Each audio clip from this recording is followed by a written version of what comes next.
How you doing? This is Melvin Brown, and welcome back to the Melvin Brown Experience. Today is not going to be a topic. Today is not going to be a story time. Today is going to be another fucking testimony. So this is a client I've been working with. I've been working with for a long period of time. She's a pain in my ass. I've her a few times. No, I'm just joking. I was reaching out a few times, but this is her testimony, and people need to listen to this. This is an Instagram exclusive. So tell me your story, baby girl. Okay. So, in the beginning, me and Jihad, we met and stuff like that or whatever. We had a lot of trust issues.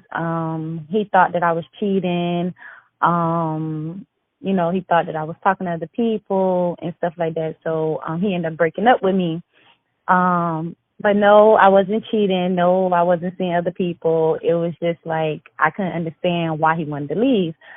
So he was like showing no emotion. I used to call him 1,000 times to pick up the phone and stuff like that. He wouldn't answer the phone. I tried going to his mom's house. He wouldn't answer and stuff like that. So one day I was going through YouTube and I came across Melvin. Well, actually, I went to somebody else. But then they ended up taking me for my money, so I ended up seeing Melvin on YouTube, and I called him, and I told him, listen, can you help me, and stuff like that. He was saying that I go to somebody else. I told him yes. He ended up still taking my case, though. What?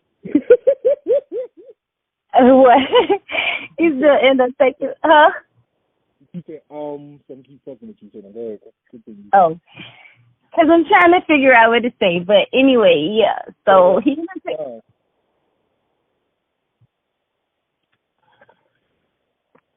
Hello? Yeah. It's been a long time, so go ahead, continue.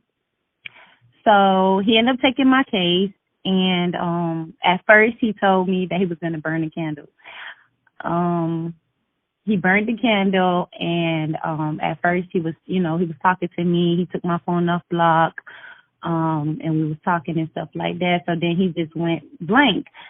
So Melvin told me he was going to send a jar out. He sent a jar out, and I say I believe this was around August. July. July, or you got the jar? No, we did the jar in July. You got to start in August. In August, right. I received the jar in August. So when I received the jar, he told me, listen, don't call him, don't text him, don't do nothing, just go ahead and do you. In the beginning, it was hard. I was crying. I was calling him 1,000 times a day. Melvin, what am I supposed to do? I don't think it's working. I couldn't eat. I couldn't sleep. All I thought about was him and stuff like that. I wanted to go to his mom's house. I wanted to go to his house. I wanted to just do something just stupid, just like to show him like I'm about to go over there and I'm going to just demand for you to be back with me. I just wanted it to work right then and there. So Melvin, he kept telling me, go out, have fun, enjoy yourself. And I was like, how could I feel like I'm cheating on him and da-da-da-da or whatever. So then I think probably like 2 weeks passed. I say 3 weeks passed. And what happened first? He unblocked me off of Facebook.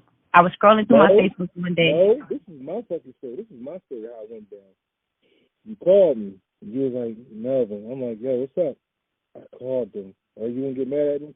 At this point, you got on my nerves so fucking bad. I didn't give a fuck what happened. No, see, this was first that I seen he unblocked me. Then I called you because I called you and I was like, should I call him? I remember I said, should I call him? And you was like, no, don't call him. And I was like, but I felt so sad and stuff like that, like he not coming back to me. And I was like, then that's when I called you and said, Melvin, I did something stupid. And he was like, what'd you do? And I said, I called him. Yeah, I ain't give a fuck. I was like, you know what? Look, you're a knucklehead. I don't give a fuck. So go ahead, continue. So I called you and I was like, Melvin, I don't know what to do and stuff like that. I'm calling me. You was like, nah, don't call him. Leave him alone. Go ahead and do you. And I was just like, it's just so many of these people, like, didn't want to talk to me and stuff like that. All my exes, they came back, like, I mean, like clockwork. I mean, exes that I haven't seen in years, exes that I haven't seen since middle school, high school, just was like, you know, hitting me up, like wanting to be with me, you know, and stuff like that. And so then one day I was laying in bed and I was crying and stuff, and I was just like, you know what, I'm gonna call him without Melvin knowing. And I called Restricted, and he picked up. And I was quiet. I was kind of scared because I was like, dang, am I going to do something wrong? Is the work not going to work? And stuff like that. Fuck, I messed it up. So I didn't say nothing, and he hung up. And then I called again, and he was like, hello? And I was like, yeah. And I was like, this is me. And so he was like, what's up? And so I was like, nothing, just seeing how you doing. And he was like, I'm good or whatever. And so I was like, all right. He was like, I'm going to call you back. Like, okay. So I got off the phone and I called Melvin. And I was like, Melvin, I was like, I got to tell you something. So I was like, you might not want to work with me no more. So he was like, what you did? If you did something, if you went to that nigga house and you did something, I'm cutting you off. I ain't take you as a client no more. I was like, nah. You gotta understand, like, yo, you gave me, like, the way how you was acting, like, yo, I put you on a fucking zero tolerance. I mean, I was always like I was stressing you. The bullshit that you gave me, it was a zero fucking tolerance. I know. I was blowing you up every day, every second, every minute. And so, you know, but when I was going through it and I was like crying and all of that stuff, I remember you telling me the same feelings that you gonna feel, he gonna feel, so let it pass. So it was like an unbearable feeling. Like it was like everywhere I went, I seen his name, my coworkers, his name, like me writing on a piece of paper somewhere in the office, his name. Like it was just too much. And it was just like, dang, me walking down the street and me seeing how we used to walk down the street at a certain place, or we used to go to certain stores together, and me just remembering how we used to do stuff. It was just unbearable. It was just every time I dreamed about him, like everything. So I ended up calling Melvin, and I told Melvin, listen, I did something stupid. So he was like, what did you do? So I was like, no, I just called him. So he was like, did you call him, curse him out? Did you say something negative? I was like, no, actually, we was calm. So he was like, you know what? Just, okay. So if y'all calm, go ahead and ask him to come over. So I was like, well, Melvin, I ain't talked to him since, we broke up in June. Why would I call him? Why would he want to come over here? Why so soon? He was like, man, listen, call him and see what he says. So I get off the phone, and I was like, all right, I'm going to call him. So I texted him, and I said, what's up? He was like, what's good? And so I was like, if you want to come over and stuff like that, we can watch Netflix or get a movie and catch some food or whatever. So he was like, all right, cool. Now, mind you, this September. He gave me the jar in August. I got the jar in August. This was September. In the beginning of September 3rd, he came back. He came back. He came to my house. Yeah, you remember the fucking day? Huh? You remember the fucking day? Of course I remember the day he came back. Melvin, why wouldn't I? If I was waiting so long for this work. Go ahead. So the date he came back, September 3rd, that was a month after I got the jar or whatever. And he came over. We didn't do much chilling, but we chilled. Oh, this is an Instagram exclusive. Let it out. Okay. So I can say what I want to say? Okay.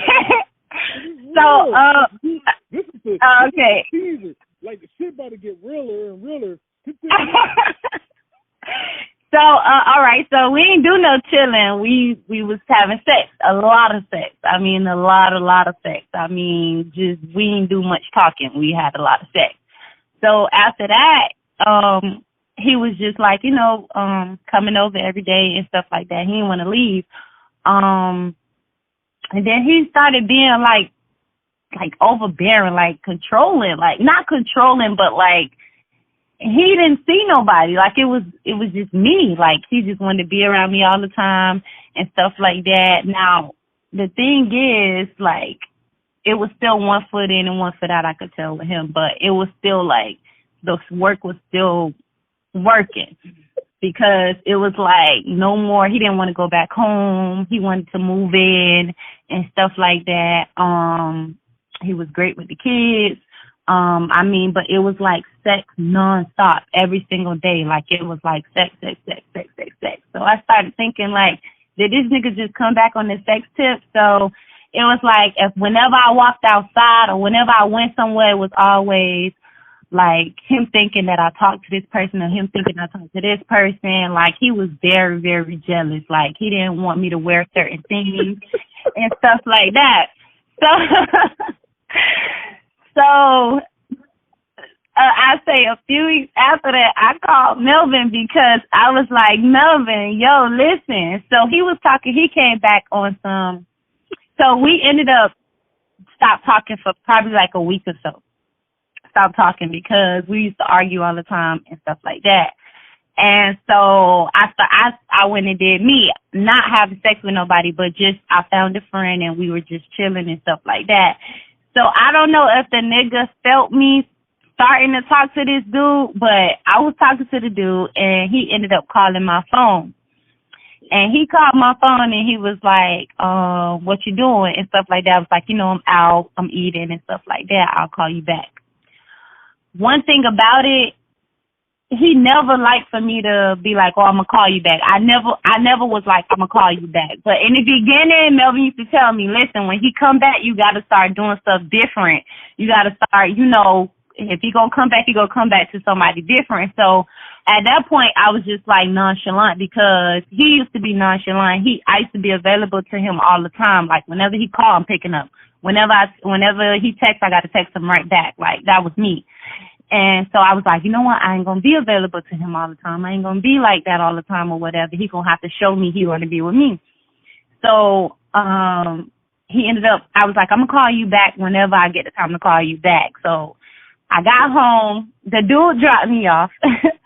I got home, and he ended up calling me, and he was like, what you doing? I say 2 minutes later after I got in the house, he was like, what you doing? I was like, nothing, about to take the kids out to dinner. And I heard a knock at my door, and I was like, well, where you at? He was like, I'm home. So he was like, you ain't going to answer the door? I was like, no, I don't know who that is at my door. I was like, maybe the landlord or something or a friend or something. I don't know. So I didn't answer the door. And so he knocked on the door. He was like, you ain't going to answer it? So I was like, fuck it. Let me look out the window. I was like, I don't see nobody. And so he was like, this me. Answer the door. I answered the door, and he was right.